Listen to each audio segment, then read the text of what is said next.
బాగిని రామ్మూర్తి అమ్మా అక్కిక్కడుందా అని అడుగుతుండగా లేదు అని అంటుంటుంది బాగి. అటు నుండి పైకి వెళ్ళిపోతుందా అమ్మ, చివరి చూపు కూడా దక్కదా అని రామ్మూర్తి అడుగుతుండగా నాకు తెలీదు నాన్న అంటూ ఉంటుంది బాగి. అల్లుడు గారు వద్దంటున్నా అల్లుడు గారి మనసు నొప్పించి మరి ఈ కార్యం జరిపిస్తున్నాం. ఇంకొన్నాళ్ళు అక్క ఇక్కడే ఉంటే జ్ఞాపకాలు మనకు ఉండేవి కదమ్మా అని అంటుండగా అక్క టైం లేదు అంది కాబట్టే ఈ కార్యం జరిపిస్తున్నాం కదా నాన్న. మీ అందరికన్నా కొన్ని జ్ఞాపకాలైనా ఉన్నాయి, నాకు ఆ మాత్రం కూడా లేవు కదా అని అంటూ ఉంటుంది బాగి బాధగా. మరోవైపు కలశంలో ఉన్న బూడిదకి పూజ చేస్తూ ఉంటాడు అమర్. పిల్లలు అందరూ బాధగా అక్కడే నిలబడి ఉంటారు. ఇక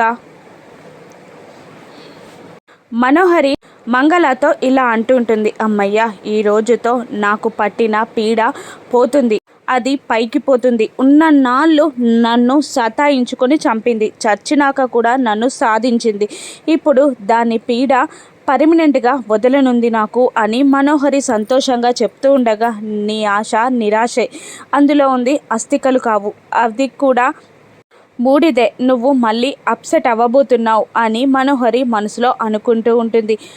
మనోహరి అంటున్న మాటలకి మంగళ సపోర్ట్ చేయకపోవడంతో ఏంటి ఏం మాట్లాడట్లేదు, నువ్వేదైనా తిక్క పని చేసి చచ్చావా మళ్ళీ అని అంటూ ఉంటుంది మనోహరి కోపంగా. నేనేం చేశాను, నేనేం చెయ్యలేదు అని అంటూ ఉంటుంది మంగళ. ఏదైనా ఉంటే ముందే చెప్పాయి, లేదంటే ఆరుని చంపినట్టే నిన్ను చంపేస్తా అని మంగళ బెదిరిస్తూ ఉంటుంది. ఆ పని నీకు చెప్తే నువ్వు చంపాల్సిన అవసరం లేదు, అల్లుడు గారే నన్ను చంపేస్తారు, నాకు పిండం పెట్టేస్తారు అని మంగళ మనసులో భయపడుతూ ఉంటుంది. దూరం నుండి చెంబ గోర ఇద్దరు ఆ పూజని చూసి నవ్వుకుంటూ ఉంటారు. అందులో ఉన్నది బూడిద అని తెలియక ఆ బూడిదకే పూజ చేస్తున్నారు వీళ్ళు అని అనుకుంటూ నవ్వుకుంటూ ఉంటారు గోర చెంబ.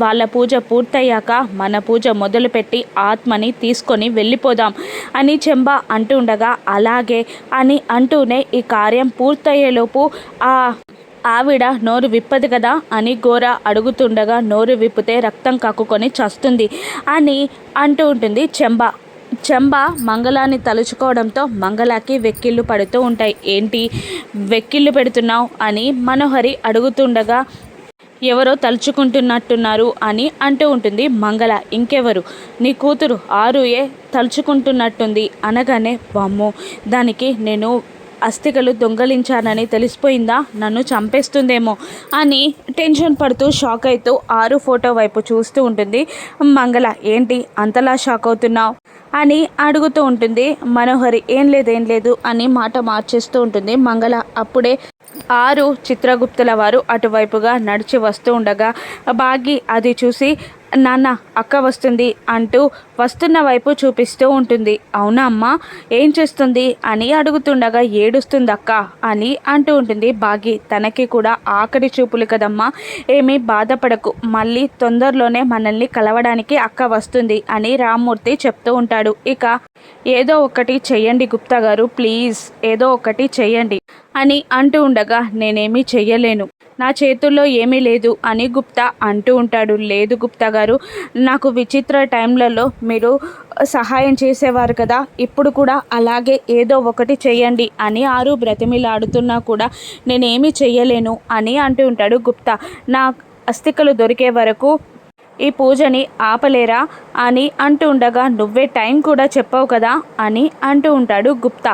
నీ సహోదరిని నువ్వే ఒప్పించావు అని అంటూ ఉంటాడు గుప్తా. మీరు మరుజన్మ ఉండదని భయపెడితేనే నేను అలా చేశాను అని అంటూ ఉంటుంది ఆరు.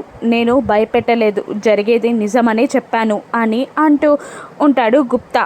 మీరేం చేయలేనంటారు అంతేనా అని అడుగుతూ ఉంటుంది ఆరు. ఏమీ చెయ్యలేను అని అంటూ ఉండగా మొదట్లో నన్ను తీసుకొని వెళ్ళిపోతున్నారు, కానీ ఇన్నాళ్ళు ఇక్కడే ఉన్నాను కదా అని అంటూ ఉండగా ఆ రోజు నా అంగుళీకాన్ని నువ్వు తస్కరించావు, అందుకే ఆగిపోవాల్సి వచ్చింది అని గుప్తా గారు తెలియకుండానే ఆరుకి ఐడియా ఇవ్వడంతో కళ్ళలో మెరుపు వచ్చి ప్లీజ్ గుప్తా గారు, ప్లీజ్ ఏదో ఒకటి చెయ్యండి అని అంటూ గుప్తా చేయిని పట్టుకొని బ్రతిమిలాడుతున్నట్టు యాక్టింగ్ చేసి తన అంగుళీకాన్ని దొంగలించి అంజుకి విసురుతుంది. అంజు వేలికి ఆ ఉంగరం చేరగానే దివ్యశక్తి అంజులో మార్పులని తెస్తుంది. అంజులో మొదలవుతుంది మార్పు. బాలిక ఇక ఆపు అని అంటుంటాడు గుప్తా. సైలెంట్ అయిపోతుంది ఆరు.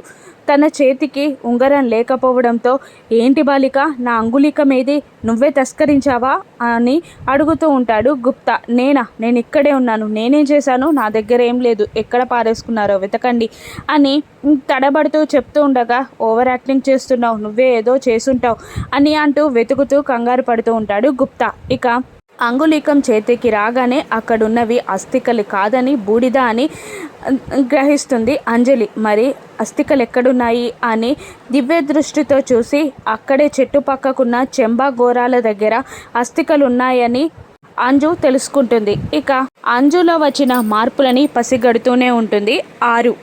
అంగుళీకం కోసం వెతుకుతూ ఉంటాడు గుప్తా. ఇక అస్థికలు టైంకి తీసుకురావాలని అంజు గోరా చెంబాల దగ్గరికి నడుస్తుండగా ఏ అంజు ఎక్కడికి వెళ్తున్నావు అని అంటూ ముగ్గురు పిల్లలు ఫాలో అవుతూ ఉంటారు వెనకాలే. ఇక చెంబా గోరాల దగ్గరికి వెళ్ళి నిలబడుతుంది అంజు.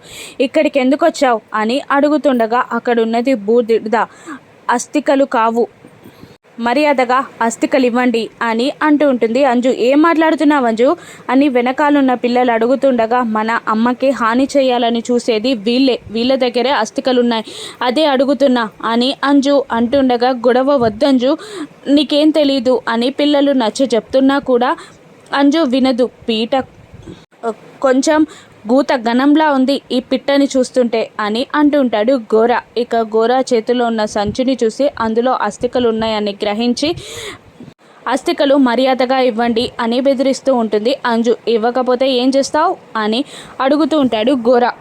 చెంబ అంజు చేతుకున్న అంగుళీకాన్ని చూసి అదిగో ఆ బాలిక చేతికి అంగుళీకం ఉంది కదా, అందులో ఏదో మాయుంది అని చెంబ చెప్తూ ఉంటుంది. నార్మల్ ఉంగరమే కదా అని గోరా అడుగుతుండగా లేదు దివ్య దృష్టి ఉంది అని అంటూ ఉంటుంది చెంబ.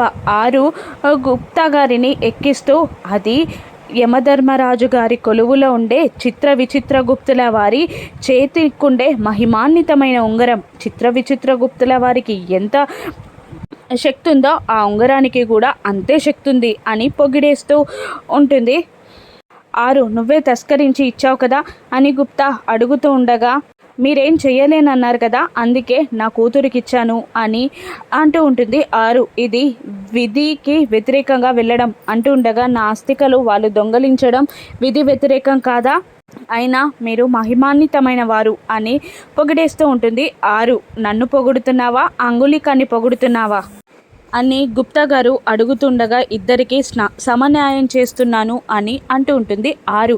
ఇక వాళ్ళు అస్థికలు ఇవ్వను అనడంతో అంగుళీకానికి ఉన్న శక్తిని ఉపయోగించి వాళ్ళు కింద పడేలా చేస్తుంది అంజు.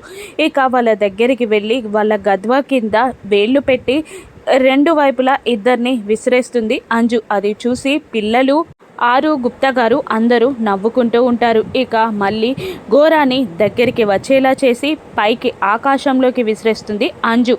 తర్వాత కిందికి దించి తన వేలు మీద గిర్ర బాల్ని తిప్పినట్టు తిప్పుతూ ఉంటుంది గోరాని అంజు. గోరా దగ్గర నుండి అస్థికలు తీసుకుంటుంది అంజు. అస్థికలు అమర్కి ఇస్తుందా, ఆరు పునర్జన్మ ఎత్తనుందా రాను ఎపిసోడ్స్లో చూద్దాం. Thank you for watching.